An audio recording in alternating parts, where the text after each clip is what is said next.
Hi friends, and welcome back to Gardening Suburbia. My name is Amanda and I am here in my office slash grow room. I live in a rental here in Cincinnati, Ohio, Zone 6, and I am currently checking up on all of my beautiful seedlings. Pepper plants are doing really good. Show you some of my successes that I've had with my seeds, and then also some of the failures that I've kind of had happen so far. So as you guys can see, there are tons and tons of plants. So I'm gonna go ahead and start up here on my upper level of seed tray. I have a lot of my pepper plants that I started at the 10 to 12 week mark. I started these on February 11th. Most of these on this section are my pimento peppers and my sugar rush peach. I think for next season, I'm gonna go ahead and start these at the 8 to 10 week mark, just because these guys are already starting to put on flowers. So I'm gonna either pinch those off, or I'm gonna try my luck with just keeping them on. I think this guy, I went ahead and pinched the top off of him just to get him to branch out some more. That is my Sugar Rush Peach, which I only have 3 of those guys, and that was one of those ones that I have plans to use in peach, Sugar Rush Peach jam. We'll mix around with, or play around with, the idea of using habaneros and peach peppers, or just peach peppers alone. Then over here we have some marigolds. These guys I keep forgetting that are back here, and my seed starting rack is not quite level. It sits a little lower on this front end, so these plants usually get more water than these back ones, which is why these look so terrible. So these are my Brussels sprout starts, which I went ahead and I actually bought some starts from Funky's just today, because these guys, I mean, these ones look fine, but these guys are pitiful. Some of them are just completely dying back. And then that brilliant quinoa did not come up at all, so I'm not quite sure if that was just because I didn't get these enough water, or I might just have to do more research on those. I'm not quite sure why these don't come up. The stevia looks great. This is like a sweetener that you can take some leaves off and put them in like tea or coffee or whatever, or add into some other things. And I think there's a way of like actually like, maybe it's potentially just dehydrating it. And then we have all of the tomato starts from March 11th. And this is funny. So this set of tomato seedlings was done in, I think it was Miracle Grow. So it's on March 11th. But if we pop on down to the seeds for the tomatoes that we did on March 5th, you can see a dramatic difference. Like, these guys look very green. There's no purpling under the leaves. And they've got almost their second set of true leaves coming on. But when we look at these guys, do you see how they're like yellowing? And it's not just the seedling leaves. It's also the true leaves. And when you pop them over, this isn't just the variety. You can see the purpling. So these guys really need to be potted up ASAP. I'm actually quite worried. I don't know if it was just like the soil or what. So I'm going to go ahead and plant these up, or pot these up into a different variety of soil. And I really hope that they bounce back, because right now it does not look good for these plants. I don't want to give them any fertilizer. I'm just going to change one variable, which is giving them a different potting soil mix, and hope that that works. It's funny because I think this is the tomatillos. Yeah, the tomatillos look fine, but all of the tomatoes are just sad. Like, even these guys back, look how yellow those are. Purple and yellow. These guys are actually meant to be purple, but look at that. Like, I'm so upset. I have not put these outside because it's been way too cold and it's not quite time to harden off. Gonna be up potting these, I think, hopefully tomorrow or the next day, and hopefully they bounce back. So these are the best tomato starts that I have right now, which is just so funny because they are in the smallest little container. But they do have purpling. These are the artisan tiger stripes with the blushed tomato. My cat is very intrigued by all the plants. So I'm excited that some of my tomatoes are doing well. It's reassuring. So then we have our gobo burdock. This is one of those medicinal herbs, and I believe that you typically are harvesting the root. I think you can harvest the leaves as well. So the next thing is all of this basil. All of the basil looks great. Again, this is one that was started at the same time, has the same soil and everything. But you can see that the holy Tulsi basil, or the holy basil, is just now starting to come up, while the cinnamon basil and the Italian Genovese basil is freaking gigantic. So my cup and saucer, the blue cathedral, this is another one that got a little dry. The soil was a little too dry. So these front guys have started to die back, which is perfectly okay. See, this one's like super sad. I do have 4 of them that look great. These guys I think are going to be going up in my front garden.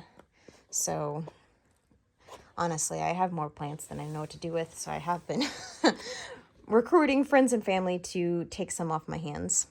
But I am also taking in plants. So this is one of the ones that I got from my sister. She started some snapdragons. This is, I think, a super dark red variety. And I'm super excited about this. Once they get a second set of true leaves, which I think this one, yeah, I think this one I pinched off already. But once they get that second set of true leaves, I'll go ahead and pinch them off. I might have to go ahead and thin this one out just a hair. There's quite a few seedlings in there. But I'm going to go ahead and pinch them off on the top so they get a stronger stalk so they can actually handle the long stem of blooms that they have.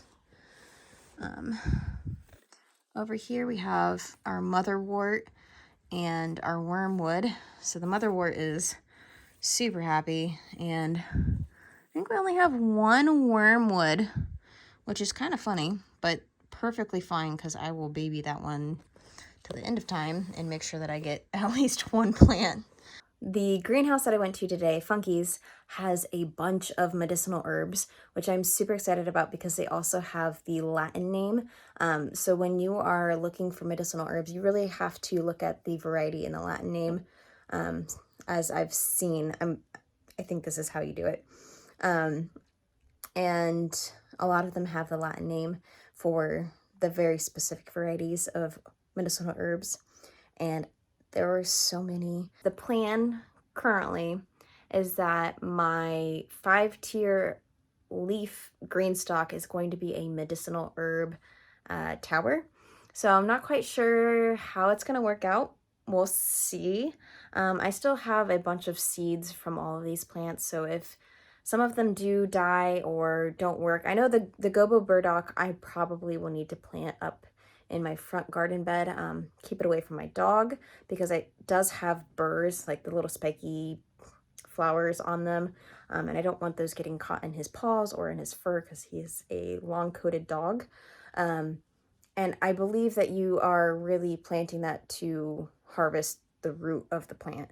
And the leaf Greenstalk will not have a large enough depth in the planter for that to happen. So I think those are going to go in the front garden, along with my pumpkins and my squash.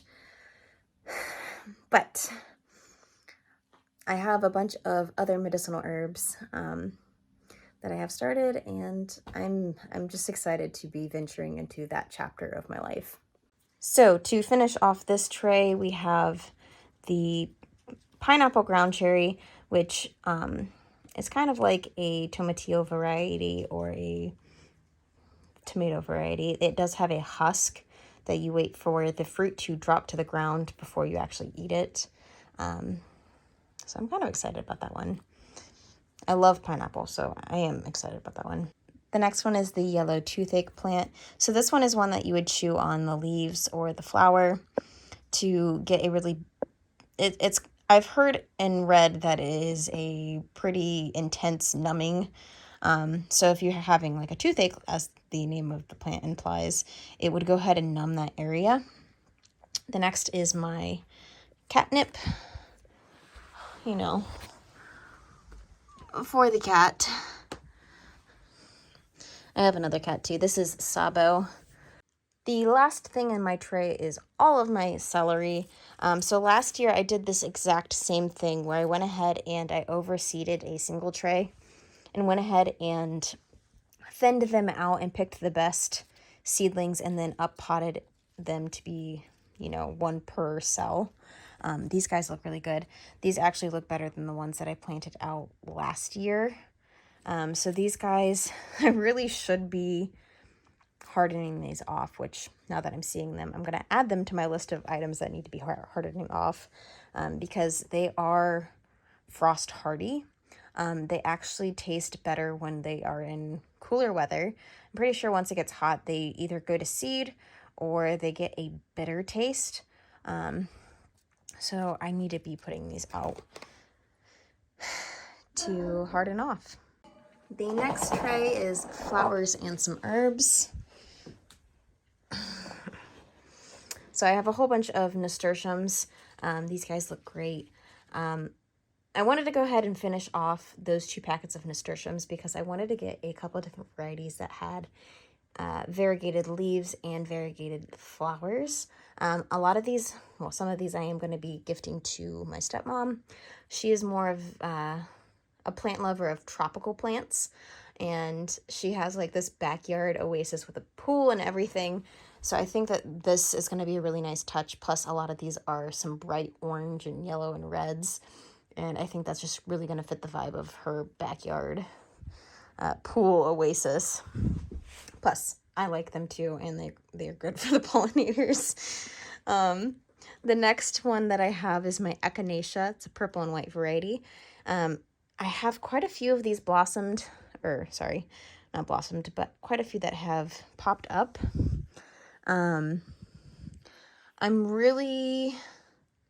I know that these take quite a while to get established. I had started one inside last year and had put it in a pot outside, but my dog tipped the pot over the winter, so I'm pretty sure it is no longer there. So I went ahead and I started a whole bunch. 2 of these cells did not get any germination, but I have some in 3 of the other cells, so we'll see what happens. Then I also started some Greek oregano, which we have some right here. This actually is a perennial herb in my area and readily comes back. But I went ahead and started some more. And then I have a whole bunch of dill, which you can see, for whatever reason, these seed cells are nice and moist. These ones are super bone dry. So as you can see, this is pretty much dead. But luckily there are still a whole bunch. I decided to go ahead and start this inside, just because I wanted a little bit of a head start on this. But it's not really that necessary. A lot of your herbs you can go ahead and start outside, just seeding in the soil. Then I have some parsley, the extra curled dwarf variety, which I'm excited to put on the balcony. And then I also have my parsley triple extra curled, which we'll see what the heck the difference is of those 2 varieties once they get much larger. Chamomile looks really good. I'm going to go ahead and spread this in a couple different areas because I want a whole bunch of chamomile. I think it's just so pretty, and why not? And then our sweet pea royal family, I have one single one that is super huge. You can already see that it kind of has its pea tendrils. So these little viney bits. So this is the part of the plant that will go ahead and attach itself so that it can climb, which is crazy that it's already doing that. So it might be time. I'll have to do some research and see when this needs to be planted out. So the next ones that we have are the cosmos, which I usually plant these just direct seeded outside, but I decided to just try planting cosmos inside. And as you can see, they just grow so quickly. and the light I have currently, I didn't want to spend any more money on new light setups just because I'd already spent money on the rack, on soil, on seeds, and I bought 2 lights. So next season I will probably invest in another set of lights or a different set. But for this season, my plants that are kind of wonky will just have to do. They'll still produce flowers. And the next one is the cilantro. So I have a whole row of those coming up really nicely. And then I believe these are the Viola Johnny Jump Ups, Helen Mount plant. So these guys look really good. These are some of the ones that I'm going to be planning on giving away to my mom, just because it'll add some variety to her patio. I have some more sweet basil, bunch of basil. My Shasta daisies are looking pretty good. I saw these at Funky's and they already had flowers on theirs. I was just like, I can't buy more. We have some more of those royal red sweet peas, or the royal family sweet peas. And again, they're starting to get their little pea tendrils to attach themselves. And then we have the limoncello lemon balm and the mandarina lemon balm, which are doing great. And then the very last one on this tray right here is the Bells of Ireland. And I got a single sprout. 1 sprout. So I'm going to baby that one and really hope that I get at least 1 plant of Bells of Ireland. So once we move down here, I got 2 things of blueberries this year. I've got the blue crop and the Jersey. Yes. So for blueberries, you really have to buy 2 varieties in order for them to cross-pollinate. Blueberries do take quite a few years to establish. It's said that you probably won't get a harvest off of your blueberry plants until like year 2 or 3. And then for them to be fully mature, what I was reading, it was like up to 8 to 10 years, which is insane. It's almost like a fruit tree, which may be more. Don't quote me on that. But I have these 2 varieties, and then my sister actually gave me a little plant start. I think she had a branch come off of one of her blueberry plants that she had bought, because she's also doing blueberry plants this year too. And so it has a single little leaf on it, and it's in a recycled jalapeno slice jar, and it's got some good roots growing on it. Sorry, the angles are super weird, but I will have a couple different varieties of blueberries, hopefully. I'm going to go ahead and actually just start those, I think, in some bigger size pots, just so I can control the soil acidity. Blueberries need a really acidic environment, so I did get some organic soil amender for the purpose of making it more acidic. And then I also got some soil tests. So I think I actually might even have like one of those things that you put into the soil that tests the soil light, the pH, and all of that. I don't know if it really works. Don't know if it still works. It's like the garden hose. I don't know if it works until I test it again. But that is in my garage. And then in this little 6 cell, we have some of our Ancho Grande poblano pepper seedlings. These guys look like they're doing all of my pepper plants honestly look like they're doing so well. And then I think, yeah, those are my cayenne slim pepper plants. These guys I'm not too sure about. So I started some King Richard leeks. And I don't know if you're just supposed to direct seed these or if transplanting is a good way to go. I didn't really have time to research this one. So if you guys have started leeks ever, let me know how you started your leeks. The next thing is my wild bergamot. I went ahead and uppotted this recently just because it was quite big in the little 6 cell. So now it is spreading like wild. I do have one of these marked off to be given to my sister because I said I would, and it just smells so good. And then over here we have our tree lavender. I believe we have We have 2 of those guys. So both of these are looking really good. I'm very excited to have some more lavender in my yard. You guys already saw these sad, sad, sad tomatoes. Here's another whoopsie doodle. So this bag here is the single onion seedling that survived. I don't know why I only got one, but I did only get one. And I went ahead and gave him a haircut not too long ago, but it looks like it's about time to do another haircut. I'm going to plant this single onion in my garden because it is what I have. I don't think I'm going to be buying any onion sets this year. I'm just going to go ahead and buy my onions from the supermarket. It makes me sad, but I should probably limit how many different things that I'm trying new,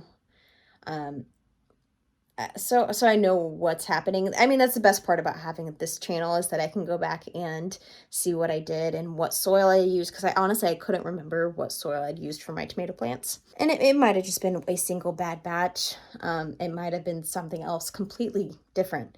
It could have been something that I did. It's really hard to tell with gardening.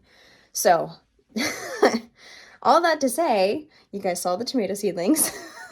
They're kind of sad, and I'm hoping that they will bounce back. If not, I'll go ahead and find some really good tomato starts from a local nursery, and support local. So either that or I will ask my sister if she has some spare, because I'm pretty sure she does. I went ahead and I potted my Crazy Love Dahlia that I had overwintered in my basement. I'm going to be switching up that process, but we'll do more on that later. I did this not too long ago, so we'll see how he does. I am making sure not to pour water directly on his stem, just because that'll root the tuber, or sorry, that'll rot the tuber. And so the soil is moist enough. He's getting some direct sun from the window as well as from these lights up here. The next one is my artichoke, which I feel like everyone names their artichoke. Have you guys named your artichokes? I feel like everyone that I've seen, I watch a lot of other gardeners on YouTube. I feel like a lot of them name their artichokes Artie. I don't want to do that, so I probably won't name my artichoke. But he's quite happy. I've already cut off one leaf. I probably will do another. He's got quite a few new growths, and I think it's time to actually uppot him into a 4x4 seed starting cell, because he is quite a bit larger than I was anticipating, and it's still going to be a while before I can actually transplant him out into the garden. So this is another one of those flower trays. I have carnations. They're looking really good. My pink dandelions, which I'm super excited about. I'm going to be putting these in spots in my yard, which, because I live in a rental, they may end up getting killed off in years from now when I am no longer here, because the residents will think that they are weeds, because, I mean, they're dandelions. A lot of people consider dandelions weeds, but this is the bees' first food. And these ones are pink, and they're going to be beautiful, and I'm super excited to have these, although from the reviews, they won't actually flower until about year 2, which is okay. I'll keep a close eye on them. The next seed start I have are my calendula, which I am super excited about. I think this is a mix, so there's going to be a whole bunch of different colors in this, and I absolutely adore calendula. The next one is my rudbeckia. This is a cherry brandy mix. So as you can see, they look super cool. They look like little cactuses, which is super cool. And the same goes for the straw flower. This is the tall double mix. These guys are really good for cutting and then drying and then placing in a vase in your house with no water, because they keep their shape, they keep their color, and they're just awesome. So I'm super excited to have this. I've never grown, well, I haven't grown any of these except for calendula, and I seeded this outside. So this first year for seeding indoors. Right here we have some thyme. There's a whole bunch of it. Super excited. I love thyme. Here we have some cumin. I love cumin. I love putting it in my chili, and I really hope I can grow some of my own. In years in the future, I really hope that I can have pretty much all of the ingredients required of making my chili. I've been making this chili recipe for, I want to say almost 5 years now, and I tweak it just a little bit, and I have been tweaking it just a little bit almost every year. And cumin is one of those ingredients that I use quite a bit of it in the chili. And so if I can make or grow cumin and preserve it and save it and then use it in my chili, I think it's just going to make it that much better. The goal this year is to actually can up chili starter. Since I have a pressure canner now, I could even do ground beef pressure canned, which is so bizarre to me because, I mean, the only canned meat that I you know, growing up in a suburban area, not eating home canned products, including meat, I only ate canned tuna from the grocery store. So the idea of eating canned beef or chicken just sounds a little bizarre. But it's not. And I'm gonna be opening my mind to those things. So cumin is on the list, and I'm really hoping that it is successful this year. Last year I had no success with it. I think I planted it out and it just wilted away in the ground. The next one we have is the aster violet. This is a super pretty dark purple flower and has a lot of ruffled flowers. Right there we have some rosemary, and then we have our bushes of yarrow, which I am I love this. I love how it looks like a fern. I love the mountains, and being in the mountains, you see a lot of ferns in the woods. At least in Tennessee, you do. So this just like gives me a nostalgic reminiscing. And plus, these guys have beautiful colors, pops of colors. They get really long stems with a big bundle of really tiny flowers with a variety of colors. The last guy in this tray is my sage, and he's gone crazy. I probably will be able to break this into a couple different parts. So break him apart and have different starts and put him in different spots in the garden just because it's so packed in there. And then last but not least are all of these peppers. So these peppers are a mix of my ditil and my death spiral. So those are those really, really spicy peppers. The spicier the pepper is, the more of a head start that you really need to get them started because they need a longer growing season. So the ditil, which I'm giving this one to my cousin. Merry Christmas, Josh.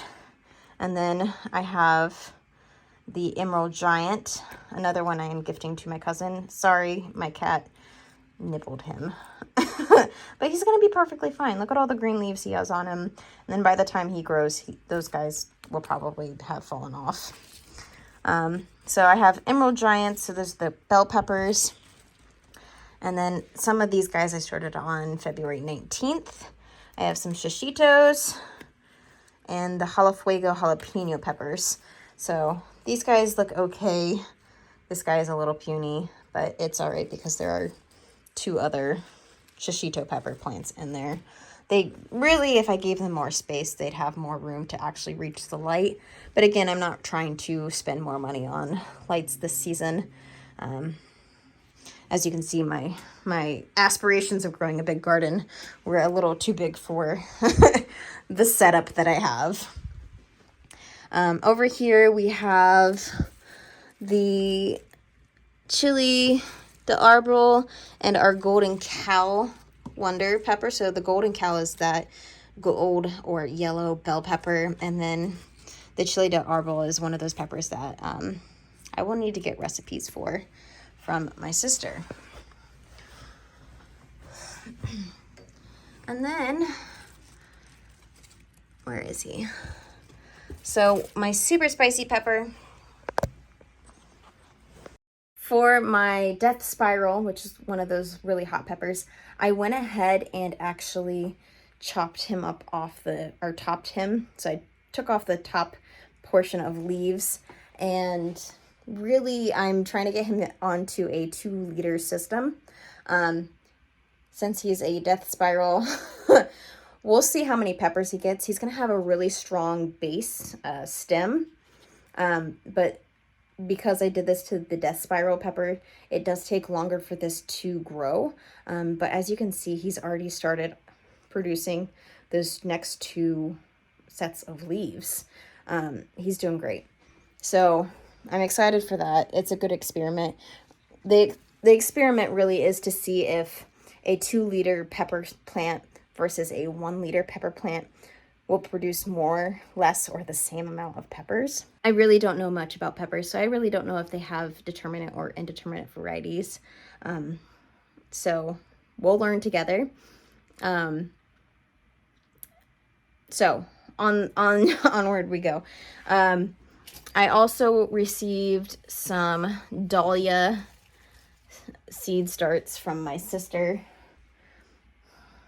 They're super pretty. I'm super excited for dahlias this year. So this one is a decorative blend, which I've been meaning to go on to, this is Botanical Interests website to see if it says what type of dahlias they have in the blend. I don't know. This one has 3 seed starts in it. So that's 3 dahlias, 3 individual dahlia plants. And then last but not least, also a gift from my sister, Gazania. I don't know how to pronounce it. It's a flower, and it looks like my cat has also been chewing on it. So this guy, I honestly do not remember what it looks like. I just know it was really pretty when I was looking at the seed packet. I'll go ahead and pop a picture of it up over there. But this is also a Botanical Interest variety, and it's the Sunshine Blend, and it's a tender perennial. But those are all of the seed starts that I have. It's quite a lot, so hopefully this video wasn't quite so long. I know I like to add a lot of information. Oh, by the way, I went ahead and I picked up some dahlia tubers from my friend Amy at Westwind Flower Farm here in Cincinnati. I got to see her garden, which I did create a short, so if you guys have seen that, it's up on my page. Her suburban flower farm is so incredible. She's been on the land for about 28 years, and she's been building a bigger and bigger garden every year. She does cut flowers, and I was lucky enough to get my hands on some dahlia tubers from her. So I will show you what varieties I've got, and I'll put some pictures up here of what they look like so you guys can see those. So I got Lark's Ebb, and they're all in just like plastic baggies with the label. And you can see the tuber on the inside with just a little bit of growth on the tip right there. I also got a Creme de Cassis or Crassus tuber variety, and this one is a really pretty purple. The Lark's Ebb is a variegated variety, which I am so excited for. It's going to be so beautiful. I did not get any cactus varieties of dahlias, the ones that have the really spiky leaves, but I did get, she gave a free one to me, or a gift one. It is called the Rock Star, and sorry, there's a little nubbin. She made sure that all of them had growths on them. I've been keeping them in the brown bag away from light, just because I'm not ready to plant these guys out just yet. And then the very last one, which this is probably the one I'm most excited about. It is the Cafe au Lait. This is a dinner plate variety. This guy gets these really massive, beautiful, cream, white, pink kind of blooms, and I'm so excited. So I think the plan for all of the dahlias and cut flowers is to go ahead and actually put them in one of those 6 foot by 3 foot by 1 foot tall beds, just so that I have them all in one area. And if I need to do any corralling with like netting to keep all of the flowers going very vertical, that I can go ahead and do that with all of them all at the same time. But I'm so excited. I hope you guys are so excited for this year of growth. This year has been super inspiring to me, and just getting to meet all of these new female entrepreneurs, as well as just other people in the industry. It has been so heartwarming to meet everyone, and I'm so excited for everything that is to come this year. I have so many things in the works, and I am so excited to share those with you guys. If you guys want to go ahead and enjoy any of my other content, in the meantime, I'll go ahead and pop up a video for you guys to watch. But until the next time, thank you so much for joining me, and I'll see you in the next one.